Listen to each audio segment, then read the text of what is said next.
Hello and welcome to ERUPT, the home for how businesses can scale and transform. Throughout this podcast, we aim to inspire and educate to help you and your business thrive. Across the course of our episodes, we'll be interviewing industry leaders to uncover some of the challenges across the world of work. We aim to give an insight into some of the fastest growing organisations across HR and technology. Please follow us on our journey to ERUPT and elevate your business.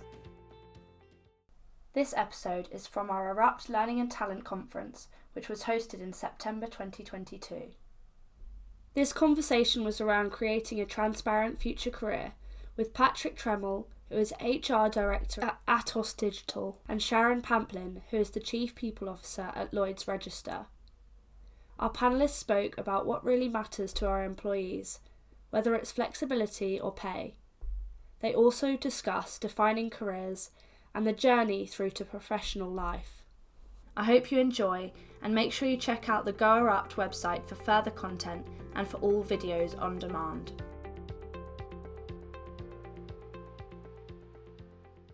Let's talk about your organisations. So we've got Lloyd's Register, we've got ATOS Digital. Sharron, what sort of stage of the skills career journey are you on, and how easy is it to get that sort of journey going? Yeah, hi, James. It's a very good question, and hello, good morning and afternoon to everybody else who's on the call today. I think this is a real challenge. I think this is both a great opportunity for us at the moment, but also I think we'd all recognise that post-pandemic, or let's hope we're post-pandemic now. We're in a very different world, and I think that for LR, we're seeing that this is a real opportunity to accelerate giving people flexibility, choice, and an opportunity specifically for us to look at how we digitalise and progress supporting our clients in a very different way. So reimagining the world of work is where we're at, James, right now, and probably fair to say at the fairly early stages of that. Okay, fantastic. Thank you. And Patrick, ATOS Digital, obviously, I suppose the clue's in the name. As a digital company, are you thinking about things differently, would you say? Yeah, well, we are a technology company, rather fast-paced in the talent career, in the nature of our careers in general.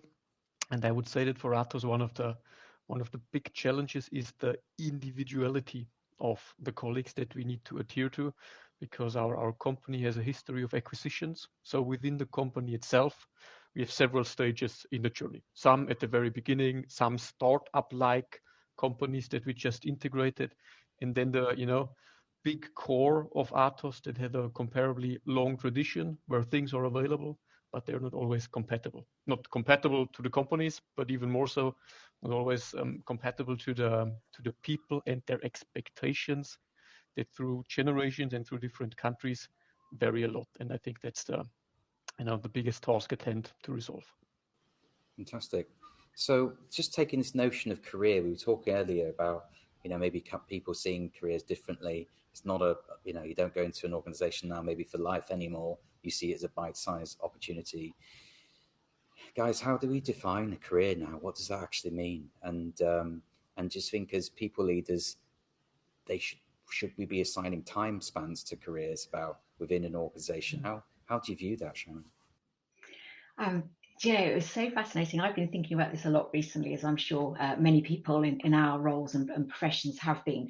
So I Googled what defines a career, and the definition is still an occupation undertaken for a significant period of a person's life with opportunities to progress. And I thought, how fascinating is that? Because I doubt that many of us are actually living that reality right now. And whilst there are still certainly, and Lloyd's Register is a great example of that, organisations where people do join in an early career stage and have had amazing and successful long careers in the organisation. We all know in the pandemic world, we lost something like 1 million people in the UK workforce alone.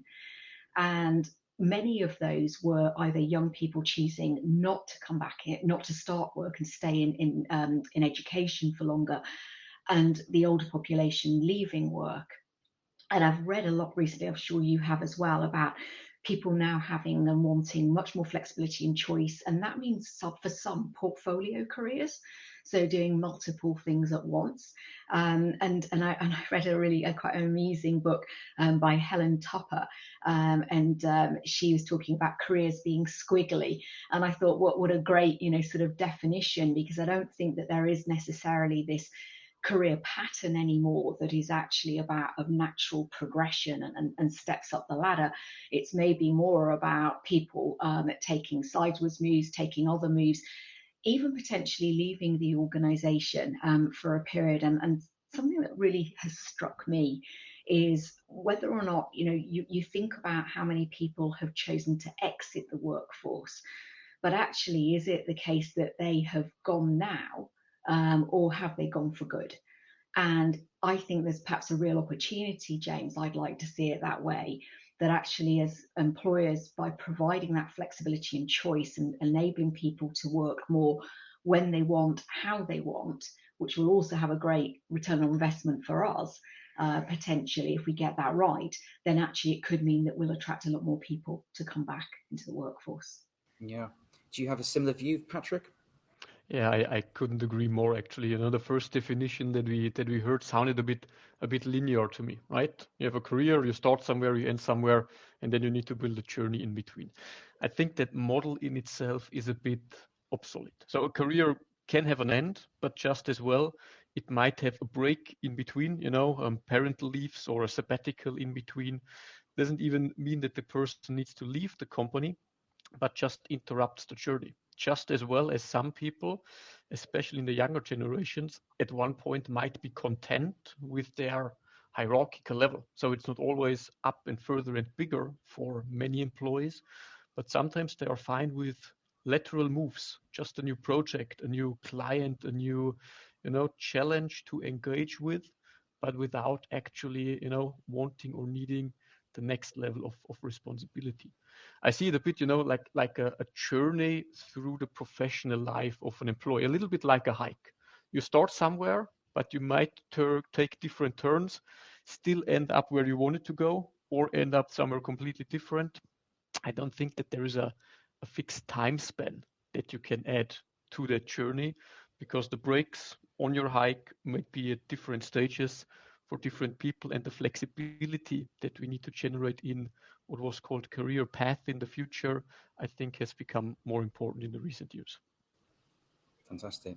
And how Patrick, are you sort of managing that sort of hike then at ATOS? What sort of, we talked about hyper-personalization, earlier about, maybe moments in employee experience that you're creating within the business to, to make people feel valued and give them those opportunities for development, growth, lateral movement that you talked about, coming out the workforce. Is there any examples of what ATOS Digital are putting into, to enable that for your employees? Yeah. I think it's not the most unusual concept. I've heard it from many companies, but what we are trying to enforce and allow is the employees being in the lead of their career. So rather than telling them, with your current role, your next step is this role, and to be able to get to that role, you need to have this and that certification or this and that much experience. We are trying to allow the employees to be, as we call it, the CEO of their career. So they decide where they want to go, and rather than us telling them what their next ambitious skill should be, they tell us what they want to go to. And with knowing what employees want to go to, we can start to give it a guidance, a direction where we can, explain to an employee why obsolete technological skills in our case might not be the best choice for the future. While there may be a couple of projects for the next 3 years, we could advise them that after this step that they want to take, there could be another opportunity on the other side. So getting the employees into the driver's seat, I think, can flexibilize it without the company having to, set up super fancy structures with dozens of, opportunities and career paths that you couldn't manage anymore anyways. I like that concept of really putting people in control of their careers. Makes a lot of sense to me. Sharron, you're obviously, leading the people function of an organization that's got a really ambitious future, that's growing How do you sort of developing that employee experience at Lloyd's Register? Yeah, I think, and something that Patrick just said there really resonated about allowing people to choose and also take charge of their both their career and their development. I think is what we're trying to do here, and I think if we think about careers as patterns, not paths anymore, we're trying to define, just like Patrick, what those different options are. And I think very much for me, shifting the learning experience, which I think is really at the heart of our EVP, which is around providing people with just in time rather than just in case learning opportunities. And what do I mean by that? I mean moving to a learning opportunity where it's sort of always on. It's, on here, it's on our phones 24/7. People can learn and develop when they need to. So it might be something, perhaps you're a reasonably new people leader, and instead of going through that traditional sort of sheep dip type approach that many of us would have had historically in our careers, perhaps it's the annual performance review time of year, you're about to go in and have a conversation, perhaps a more difficult one with somebody. Wouldn't it be great? And I think it's very much what we're trying to do now, is where we can provide perhaps mini video clips, through an app that can say, I'm just about to have this conversation. Remind me, what are the key, thoughts, points I need to raise, things I need to address, and being able to get almost that download and that quick, rapid learning experience that is literally timely to the intervention. And I think a lot of people historically for their careers have actually thought constantly, what is it I need to do to progress? And I think actually what would be more important is to say, what do I need to, is that is relevant to me to make me effective and enable me to do things as we are now.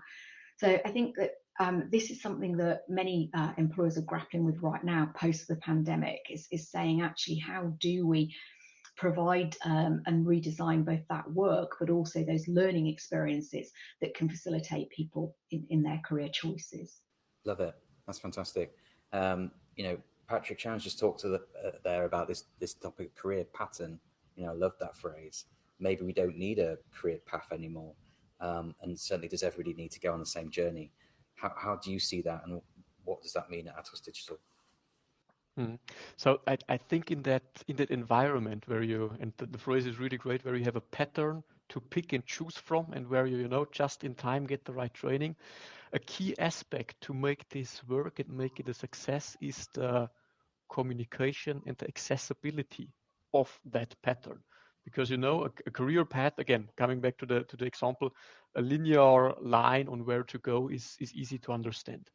The more color you add to it, the more variety to add to it, to allow for different, situations in life, the more complex it will be for people to understand what they can and should learn just now. So a very intuitive and easy to use catalog, I would almost say, where people can access the different learning opportunities and can chip in to where they stand, where they could go, and which learning is suitable for me now, for example, after coming back from maternity leave or after coming back from a sabbatical, is crucial for the success of the model. I think technology-wise, and I need to come back to my company's home turf, the opportunities that we have are great. With AI, with chatbots, with pattern recognition and machine learning, you can feed the tools to give the people the right information. But if the people do not get the right information, they might get frustrated, hit a dead end, and not move along. So this, for me, would be the critical path to get it off the ground. Yeah, technology is amazing, isn't it?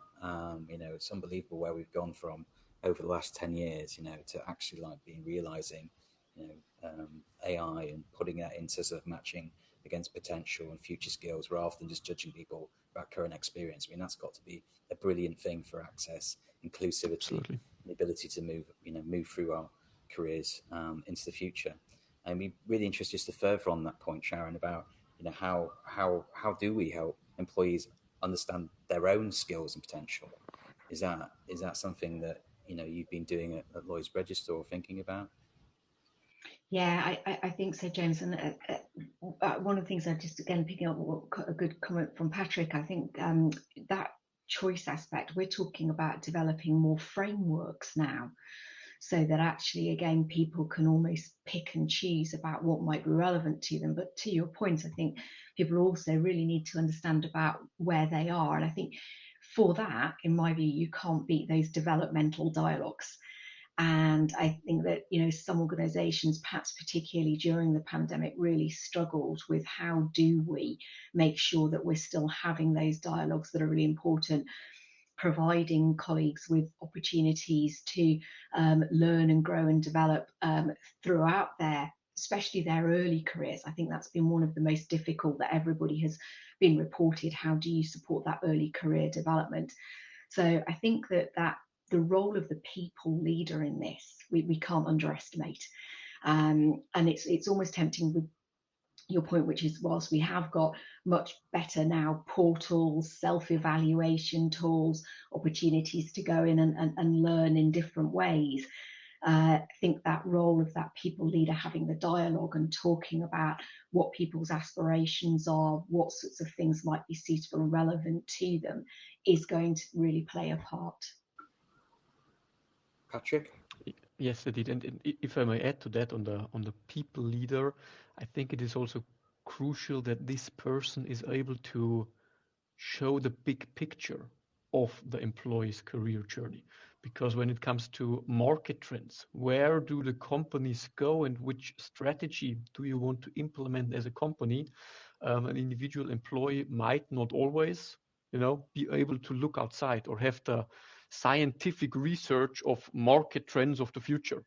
And if that people leader and the management lines can deliver an outlook on where and why we want to develop our workforce in a certain direction, I think that can be very motivating as well. As people want a certain security, and if they see that there is a trend and then that they can follow that trend to be successful, that would be an important aspect in that regards. Yeah. Do you feel that, to both of you really, you've been talking about HR getting that seat at the table for a number of years now in terms of having business impact. And I know, people would argue it always has had that opportunity, but do you feel in real time more enabled now to drive through the interventions you want to, because business realizes, now how important the people function is? Does that feel different, Sharron, or have you always felt that? I think, to be honest, I've always felt it, but I think a lot of that depends on the organisation that we work within. And I know some colleagues would say, just as frustratingly, that hasn't always been the case. But I keep commenting this morning. I'm very aware of the sort of the timeliness of this. But the pandemic, I think, has really shown us about how we can accelerate a lot of things that perhaps have always been on the people agenda. And I really believe that it's given us that opportunity to say and demonstrate literally what is the return on investment. If we think about the way that we were all able to suddenly redirect the way that colleagues worked to enable them to work remotely so very quickly if they had to, or if they needed to be still in manufacturing sites, in client sites, etc., we also enabled them to work in a different way. I think that really brought home to organisations the real value of a really great people strategy and agenda. And I think, Patrick, to your point just now about the different external factors, the megatrends that are affecting different organisations at the moment, we're all trying to think about how do we navigate and how do we best support our business to be successful coming out of this environment that we're in now.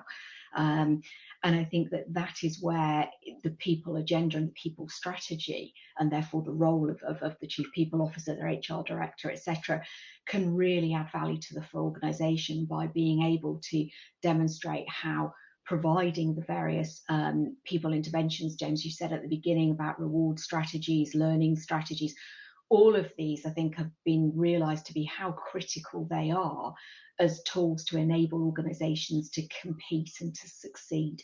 And certainly if I think about our organisation at the moment, we're on a big journey around sort of upskilling and digitalisation in order to support our marketplace. So our clients are all thinking about sustainability agendas and about how they sort of really transform the way that they operate using digital tools and processes and techniques. Certainly, probably Patrick would talk to that a lot as well.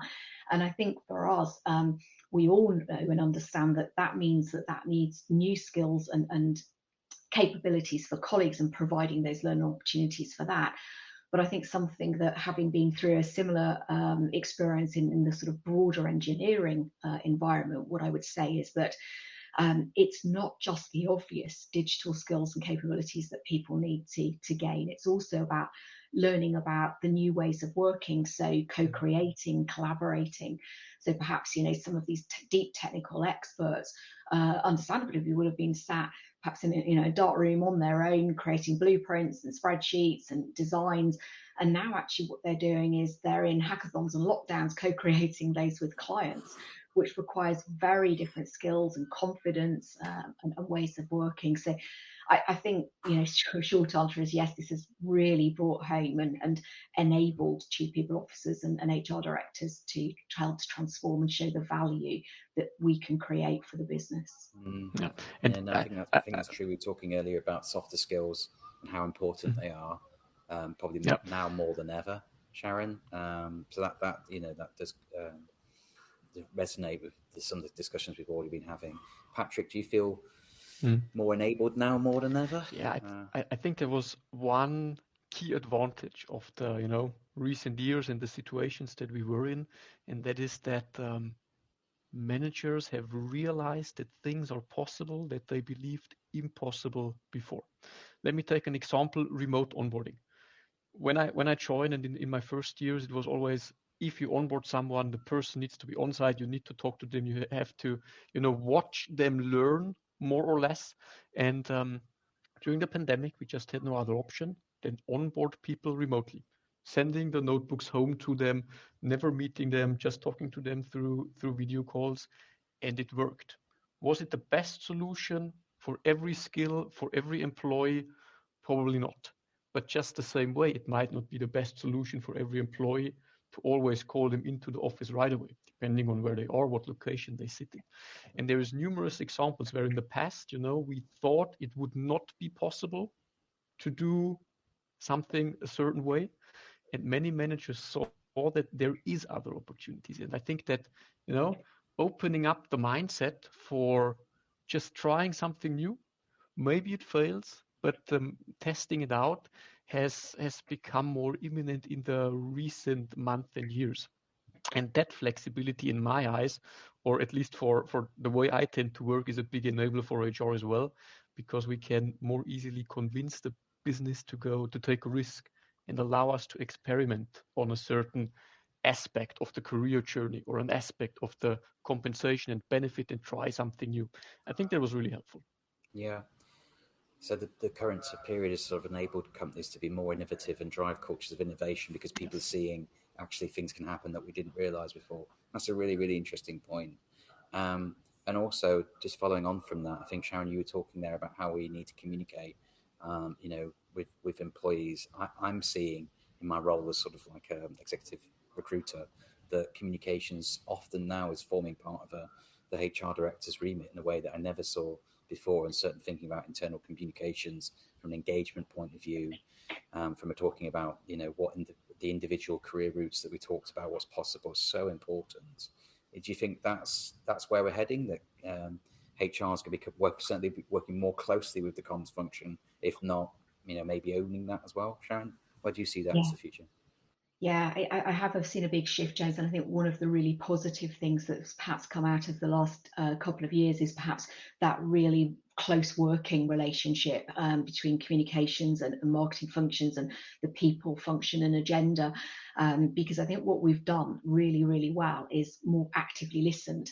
So I think perhaps historically, you know, we could all be accused of tended to broadcast a bit more, whereas I think what we've all really done during the pandemic is really stepped up actively listening to our colleagues. And Patrick talked there about some really rapid experimentation that we all did, and actually therefore what we wanted is lots of feedback, lots of dialogue. And I think that what we've done is been able to open up those channels to say, we really want your views, your input, your contribution to this. This isn't something that a small leadership group can sort out, by themselves, because we're literally, new territory none of us have ever been in before. So I think those active listening channels have been great. I think the other thing I'd say is that one of the things that's really helped us, we talk, and obviously James, as much as anybody, is we're still in a real competitive race for talent right now. So what do we do about that? And I think that the way of looking at the future of work, our future careers, enables us as employers to also help to drive forward our diversity and inclusion ambitions, because it has and will continue, if we continue on this path, around flexibility and offering choice and looking at the way that we require people to work. It can open up whole new talent pools that we might not have considered before, and indeed sort of on the opposite side of that, maybe made us as employers more attractive to more diverse talent pools that they wouldn't have anticipated. So a bit back to those sort of different types of career experiences, whether they be squiggly or whether they be more of a portfolio career, changing the way that we work and providing that flexibility and choice, I think will make a big impact for us. Because I think back to my previous organisation, and indeed even my current one, but during the pandemic, we would have previously thought, when Patrick mentioned about not being able to onboard people remotely, we were also considering how could you possibly go and audit a company, or how could you do, survey a ship to be able to be confident that it met all of the safety requirements. And of course, what we all learned is sometimes you have to, and therefore actually you rapidly accelerate that technology development and find out that you really can do it. And what that enables you to do then is think about, if you don't need to be physically somewhere, what would be a more diverse talent pool where people perhaps have got difficulties in perhaps leaving either elder care or childcare provisions that they need to be more available for, perhaps even attracting colleagues who have different abilities that now can do a job in a very different way. So I think, as much as, I'd almost sort of look at your title there, is, I think embracing digital and embracing what this pandemic has meant for us and enabling us to look at work in a new way, James, will really enable us to provide different careers that hopefully will therefore enable us all to compete in the race for talent. 100%. There is that massive opportunity, isn't there? We've got to, as you say, embrace digital and take the opportunities that come with it. Patrick, following on from that, Sharron's talking there about listening. That's really interesting. And I'm seeing the growth of almost like listening divisions, that are just like looking for feedback from people about how they feel, because obviously if you're in hybrid environments now, it's more and more difficult to communicate with employees and know how they're feeling. Maybe they won't come forwards, in a way that we would need them to sometimes. So how do you think we do help our leaders understand their teams more, and create these channels? How do you do that? Yeah, so I think the feedback loop is critical for the sake of co-creation. So how would you help the leader to create a career pattern for their employees? I think the only way to get that done is by listening to them and develop it with them. If the leaders do not buy in to the pattern because it is dictated from the top based on whatever scientific model, I don't think they will gladly support their employees to jump on to the opportunities we deliver. So I think that co-creation and co-development of the career frameworks and the career environments is super critical. And I want to come back to the diversity and inclusion theme that Sharron has brought in, because when you do co-creation, the diversity is super helpful to generate more diverse ideas. So when we say that careers are not the same for everyone and there is different people that have a different journey, if you want to let that flow into your career pattern and into your framework, you need to have different minds thinking it through. And helping the managers to chip into the knowledge of those different minds, of those different backgrounds, I think would enable them best to, actually sell it to our employees and help them grow the career they need. Sharron, anything you'd add to that? I think that's absolutely spot on. We have learned to listen better, I think, over the last few years, and we've all benefited as a result of that.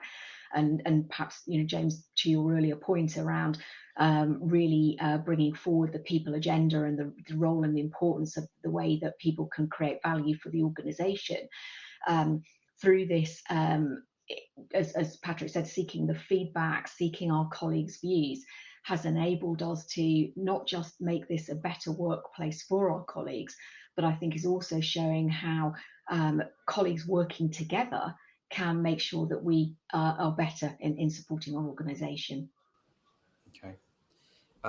Let's move on to the next point, which is about the impact of how sort of digital is accelerating. And arguably, we're in the fourth industrial revolution. We're going to look back at these times and think, wow, wasn't it amazing how businesses sort of grew? Examples like, I know Zalando, for example, in Berlin, gone from 3 people to 14,000 people from 2008 to 2014. Unbelievable, in terms of like how that happens. You see all these sort of AI businesses now popping up, being unicorns. You've got traditional business becoming more digital. I know LR is becoming more digital and solutions sort of oriented organization. ATOS digital, massive growth. How does that have an impact on how we think about skills? I mean, Patrick, you're probably hiring for jobs we didn't know exist, and we probably don't know what's going to exist. So how do you do that? The speed of change and fluctuation has significantly increased, right? Basically, no skill is safe anymore, and you cannot just lean back and say, I am in the right business and I will do that for the next 5 years. So the change of skills, the change of direction that we need to enable is, I think, at the core of the development that we see here. In my eyes, the way that we try to handle it is that experience is not that crucial anymore. So I do not need to have 8 years of experience in my skill to become a senior developer or a senior architect. It is more the ability, the capability to learn and grasp that new skill, grasp the environment that you need to position your skill in, and jump on to that new environment in a fast manner. With that, we have to come back to the core of the discussion. There is no one career path and one learning that you can offer to all the people. There needs to be a variety of on-demand learning for the environment that you now need. And if there is a new company popping up, if there is a new technology, Zoom meetings 3 years ago would not have been known as critical as they are today. You need to jump on that train and need to be able to basically ad hoc learn in the direction that you need for your work. Thank you. How do you future-proof at Lloyd's Register, Sharron? How do you build for the future? What's the impact for you? Absolutely. I remember back to sort of when we were talking about the future of work, and it's here, isn't it, now already, and we're doing this. And I think that for me, some of the things that we've done historically will still be actually really important to us. So strategic workforce planning, thinking about our talent and our succession, they are all things that are going to be critical enablers of us to compete successfully in our different markets. And so I think things like that and using those tools are the ways that we are going to be able to anticipate and think and plan for those different skills. And I was just seeing Andrew posted in the chat just now about, some of the different jobs we can't even yet anticipate or imagine them. I think you're absolutely right, Andrew. So I think, crucially, it's about thinking about what skills, what capabilities might we require, and then thinking about, can we buy them? Probably not yet. Can we? So how do we develop them, and providing those different development opportunities to our colleagues? Yeah, and so sort of finally, I threw people under the bus a little bit earlier and asked for maybe one tip. I'd just be really interested for maybe one thing from both of you about, what you're thinking about in terms of that prioritization of future-proofing, building for the future. Patrick, if there's sort of HR directors, learning talent directors listening, what's the one thing that you would ask them maybe to prioritize? Yeah, I think the prioritization would be to focus on an employee's learnability. So how effectively can they learn? How do we allow them to learn more efficiently? If an employee is willing and eager to learn, and that is not a matter of age, because sometimes I hear that, the older you get, the less willing you are to take up a new career step. I think learnability throughout an employee's work life cycle is critical and an asset that we need to focus on more. Teaching people how to learn is not something that is, a miracle wonder thing that nobody can achieve. That's a focus area in my eyes that I think talent managers, also recruiters, when hiring for organizations, need to keep in mind, and even more so, learning and career coaches and heads need to focus on how can we help the people to learn. Fantastic. Sharron? Yeah, as a really good focus, and I think that's absolutely right. I think certainly my conversations with my learning and development leader and team are around how do we provide those different learning opportunities that will enable people to feel that they are getting the input that they need when they need it, and also that it is in a way that they can access it. And I know that, some people are putting in the chat, which I absolutely agree with, you need to provide different learning opportunities, and because people learn in different ways. To your point, Patrick, people have got different learning preferences.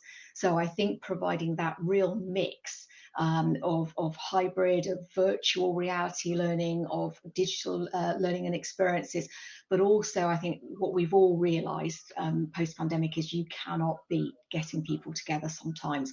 So I think as to be a great employer for me at the moment and provide really great learning and development and career experiences, we've got to be able to provide that whole range of different experiences and interventions. This podcast was brought to you by ERUPT at Annapurna, the #1 platform that case studies the organisations that not only disrupt, but those that erupt. Please visit our new Go ERUPT website for more content and log in to watch the full episodes from the conference. Thank you so much for listening to today's episode. Make sure to watch out for the next.